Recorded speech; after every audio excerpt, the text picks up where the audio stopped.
Hi, I'm Shannon Baker and I'm here in Washington, North Carolina speaking with Stuart Lannon about fire and flow classes. Let's take a look. So I'm a teacher, just a teacher here at the studio. I've been doing it for a couple of years now, and yeah, show different types of use of fire props as well as fire eating, and different uses of what we call flow arts. All right, so how many years experience do you have? I've been doing this for 5-6 years now, so. Cool. What kind of response do you typically get from the community coming in? Who do you get in here to take classes? Well, we get people of all ages. I mean, I've had high school students all the way up to people who are in their 50s and 60s. So we got a wide range of age groups that come out to the classes. So in fact, we've opened it up now so that we can even have students as young as 13.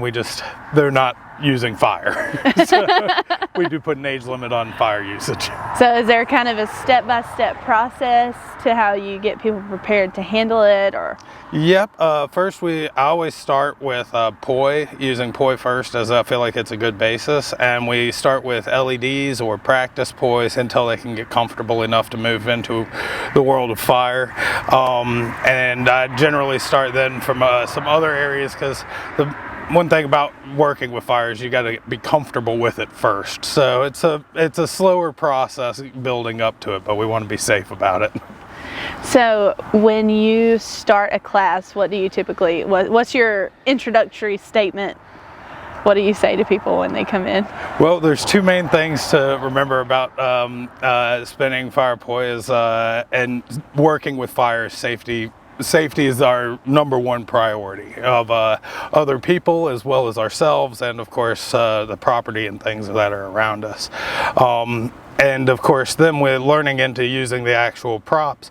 Everything's about, just like dance or music or anything else, it's about timing and then the actual control and use of the props.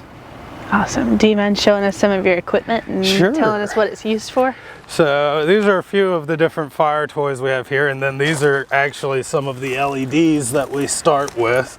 So these are what are called poi, which is essentially a ball on a string, which is I always think is really nice for people who want to get into doing flow arts to begin with, because you can make them out of anything. A lot of people's first poi are rice inside a tube sock. So it can be started cheaply and really work your way up to anything.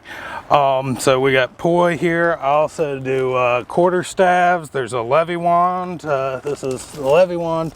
Snake poi, fire fans, and then hand torches as well. And then these are the fire eating torches here. Well, where did you learn all this? Where did your passion for it come from? I started actually working with my brothers doing it, and we just kind of picked it up, and then throughout the years there's a bit of a fire community throughout. In the circus community, there's a large group in Raleigh that does it, as well as in Charlotte, so it's a lot of traveling. There's not quite as many people who do fire and flow arts here in the eastern North Carolina, so a little bit of traveling around to learn different things. Now, was this something you did by trial and error, like YouTubing or Googling and looking stuff up, or was it something, did you take classes yourself? I didn't take classes myself. A lot of mine was just learning from other individuals who do it, and that was a much slower process. It's actually been interesting teaching the class, because I look at what took me years to learn, and I can teach several of the students how to do those things in a matter of just a month or so. So you can pick up quite a lot faster if you have an instructor doing it, and there was a lot of trial and error, and it also is just a lot of practice. When it comes down to it, a lot of time spent just sitting in the backyard, working with the different props and learning things, and you hit yourself with them occasionally, and lessons learned.